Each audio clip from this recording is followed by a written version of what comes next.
Você está ouvindo na Band News FM o É da Coisa. Estamos de volta. E agora sim, e daqui a pouco a íntegra no meu blog das 3 reportagens, dos 3 textos de uma reportagem minha e do Leandro Demore, do The Intercept Brasil. Ah, vai, bem, põe uma musiquinha de suspense aí, né?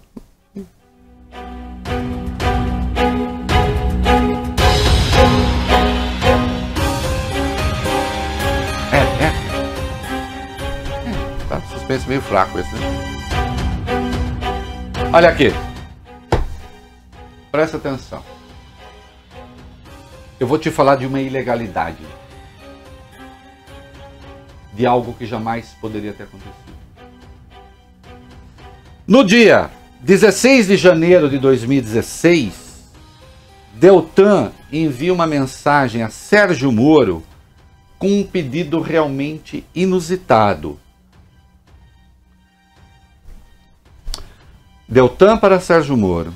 Você acha que seria possível a destinação de valores da vara, daqueles mais antigos, se estiverem disponíveis, para um vídeo contra a corrupção, pelas 10 medidas que será veiculado na Globo? A produtora está cobrando apenas custos de terceiros, o que daria uns 38 mil. Se achar ruim em algum aspecto, há alternativas que estamos avaliando, como crowdfunding e cotização entre as pessoas envolvidas na campanha. Ainda Deltan. Segue o roteiro, eu vou mostrar o roteiro para você e o roteiro está no meu blog também. Segue o roteiro e o orçamento, como queria. Desculpe, segue o roteiro e o orçamento caso queira olhar. O roteiro sofrerá alguma alteração ainda. Avalie de modo absolutamente livre e se achar que pode, de qualquer modo, arranhar a imagem da Lava Jato, de alguma forma, nem nós queremos. E aí ele envia os 2 PDFs. Um PDF com a proposta da produtora, que está lá no meu blog, a imagem está lá, daqui a pouco vai entrar. E também o PDF com o roteiro. E Moro responde no dia seguinte, 17 de janeiro de 2016. Se for uns 38 mil, acho, ele escreveu achei, mas ele errou, né? Acho que é possível. Deixe ver na terça e te respondo. Olhem aqui. Ilegal, imoral, indecente, não importa, porque não tem essa verificação, porque não tem no áudio, não tem na troca de mensagens, se o dinheiro foi dado ou não. Ele aceitou dar. Corrupção passiva, artigo 317 do Código Penal. Corrupção ativa, artigo 333 do Código Penal. Basta a expectativa de vantagem para que a pessoa seja considerada criminosa, desde que esteja usando o bem público ou para comprar alguém ou para se vender, que tem a ver com bem público. A expectativa basta. Neste caso, uso ilegal de recurso da 13ª Vara Federal de Curitiba. Há 2 dinheiros na 13ª Vara Federal de Curitiba. Um dinheiro é aquele que manda o Conselho Nacional da Justiça, subordinado ao Superior Tribunal de Justiça. O Conselho Nacional da Justiça manda dinheiro para os tribunais regionais, são 5, e os tribunais regionais distribuem para as varas. Esse é o dinheiro do dia a dia. Esse é o caixa para as despesas correntes. O outro dinheiro são depósitos judiciais ou de multas. Vejam que Dallagnol e Sérgio Moro falam daquele dinheiro, de um dinheiro que eles sabem. Em qualquer caso, o uso de recursos da 13ª Vara Federal de Curitiba, com o qual o juiz concordou para financiar publicidade, é escancaradamente ilegal. E se verifica mais uma vez a intimidade, a promiscuidade, as relações impróprias entre o então juiz e o coordenador da Lava Jato. Todos os juízes que estão me ouvindo agora, digam: é legal o uso desse recurso? É legal o uso desse recurso para pagar uma produtora privada para fazer uma campanha em favor das tais 10 medidas? 10 medidas que, de resto, 4 delas fascistoides, porque agrediam direitos fundamentais. Até o Sérgio Moro critica uma delas numa das conversas, que eu não estou divulgando agora, dizendo que se trata de entrapment, que se trata de uma armadilha.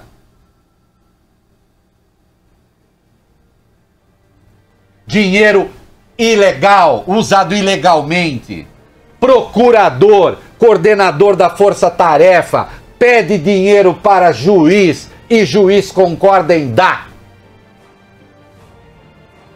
Dinheiro que pertence ou à 13ª Vara Federal de Curitiba, ou que vem de depósitos judiciais e multas. Agora eu quero perguntar ao Conselho Nacional de Justiça, ao ministro Humberto Martins, ao corregedor. O senhor disse que não cabia investigação de Sérgio Moro porque ele não é mais juiz. Mas pergunto, senhor corregedor, cabe investigação do tempo em que ele ficou comandando a 13ª Vara Federal ou não? Porque aí se trata do uso de dinheiro da justiça. E eu vou para o comercial porque ainda talvez não seja o pior, tem mais coisa e é pesada. Volto já. Você está ouvindo na Band News FM o É da Coisa. Estamos de volta. Quem estava acompanhando, Deltan Dallagnol pede ao juiz Sérgio Moro dinheiro da 13ª Vara Federal de Curitiba para financiar propaganda a ser veiculada na Globo, a produção da propaganda, em defesa das 10 medidas. O dinheiro da 13ª Vara ou é dinheiro do seu orçamento para despesas correntes, determinado pelo Conselho Nacional de Justiça, que manda para o Tribunal Regional Federal, que por sua vez distribui para as varas, e não pode se prestar a propaganda, ou é dinheiro de depósito judicial ou de multa, que igualmente não pode ser usado livremente pelos procuradores. Agora, nós estamos falando de uma turma que resolveu, por exemplo, pegar 2,5 bilhões de multa da Petrobras, que seria devida aos Estados Unidos e que foi paga no Brasil, para criar uma fundação, metade desse dinheiro para criar uma fundação de direito privado, ao arrepio da Procuradoria-Geral da República. A própria PGR recorreu contra esse troço.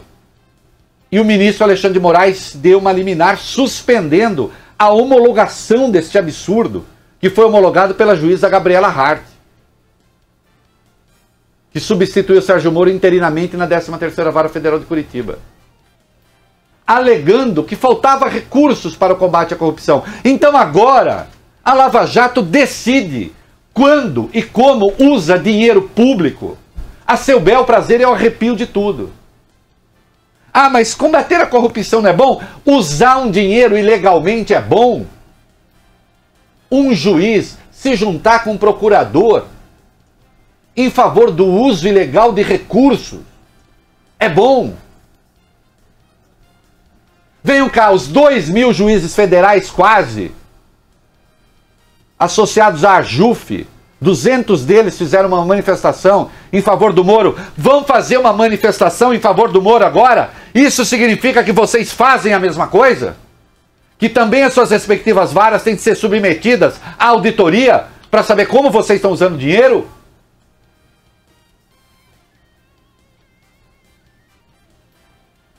Mas não é Pasmem, isso é muito grave, mas não é o mais grave. Porque agora nós vamos falar de uma coisa que incide no vício do devido processo legal, que escancaradamente afronta o inciso 4 do artigo 254 do Código de Processo Penal, que trata da independência do juiz, que afronta a Constituição, que garante, oferece garantias ao juiz para que ele seja independente, que afronta a Declaração Universal dos Direitos do Homem, que fala do direito ao julgamento livre e independente, que afronta o Tratado de São José da Costa Rica, da Corte Interamericana de Direitos Humanos. Preste atenção.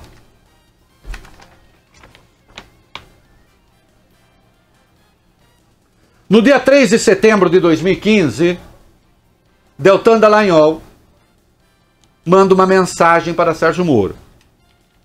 Caro, quando seria um bom dia e hora para a reunião com a PF, aí, sobre aquela questão das prioridades? Sua presença daria uma força moral nessa questão da necessidade de priorização e evitaria parecer que o MPF quer impor agenda. Aí responde Sérgio Moro, nesse dia: sem tempo para reuniões nesta ou na próxima semana. Notem que ele não está dizendo não vou fazer porque seria um absurdo. Não. Só está dizendo que não tem tempo. O Deltan, no dia 16 de outubro, volta à carga. Caro juiz, seria possível reunião no final de segunda, para tratarmos de novas fases, inclusive capacidade operacional e data, considerando o recesso, incluiria PF também. 17 de outubro agora, diz Sérgio Moro.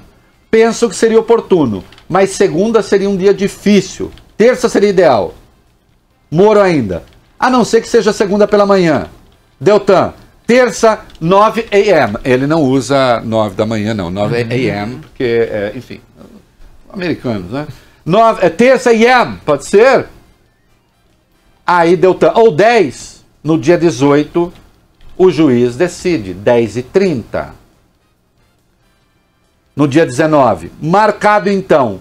E aí, uma outra coisa que nem vai caber agora, diz Moro para Deltan: decretei nova prisão de 3 do Odebrecht tentando não pisar em ovos. Receio alguma reação negativa do STF. Convém talvez vocês avisarem PGR. Aí responde Deltan: marcado, show. Prestem atenção. Prestem atenção. Se já é muito grave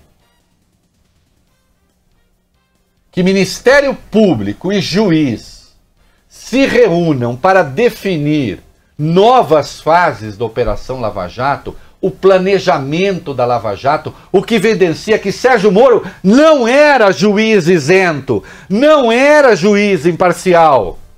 Ele era o real coordenador da Força Tarefa. Isso já tinha ficado claro desde a primeira série de diálogos divulgada pelo Intercept Brasil. Mas agora o que nós temos aqui é reunião com a Polícia Federal também. Nós tínhamos um juiz que hierarquizou de tal maneira a investigação, misturando o seu papel com a investigação e com o órgão que oferece a denúncia, a acusação, que as reuniões eram marcadas com a sua presença.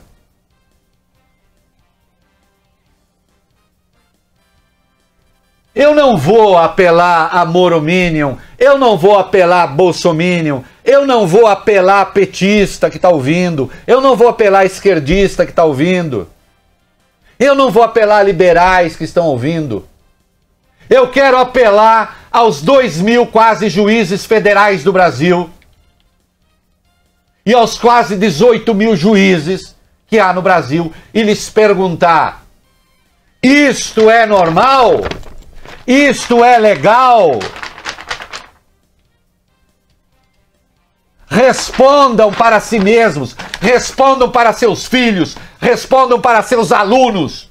Vocês, grande parte, muitos dão aula. Digam para seus alunos se isso é legal. Se é assim que se faz. Porque quem faz isso pode também liberar dinheiro para uma propaganda de forma ilegal.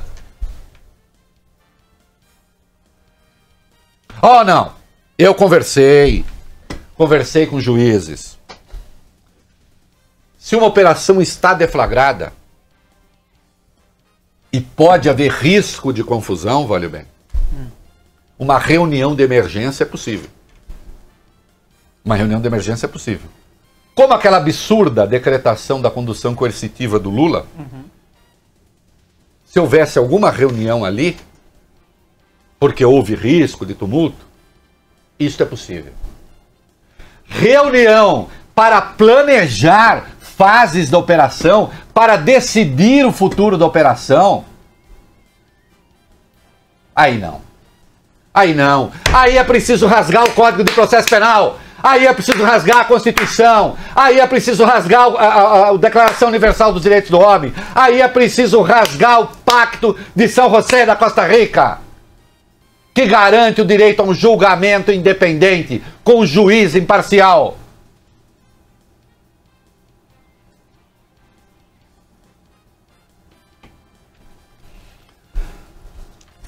Isso foi submetido previamente a eles? Não, porque eu já sei a resposta, de todo modo, eles dizem que não reconhecem a autenticidade. Bom, o roteiro que o Dallagnol mandou para o Moro está lá, eu pergunto se o Moro reconhece o roteiro.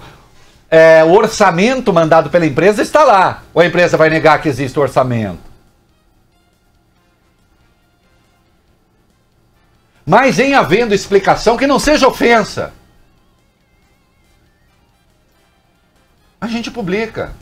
Não adianta Dallagnol me chamar de blogueiro, como se isso fosse ofensa, que eu não ligo. Ou me chamar de jurista, entre aspas, porque eu também não ligo. Até porque eu sou blogueiro com muita honra. Com muita honra. 13 anos de blog. Hoje, graças a Deus, o mais lido do UOL, e não estou falando isso com jactância.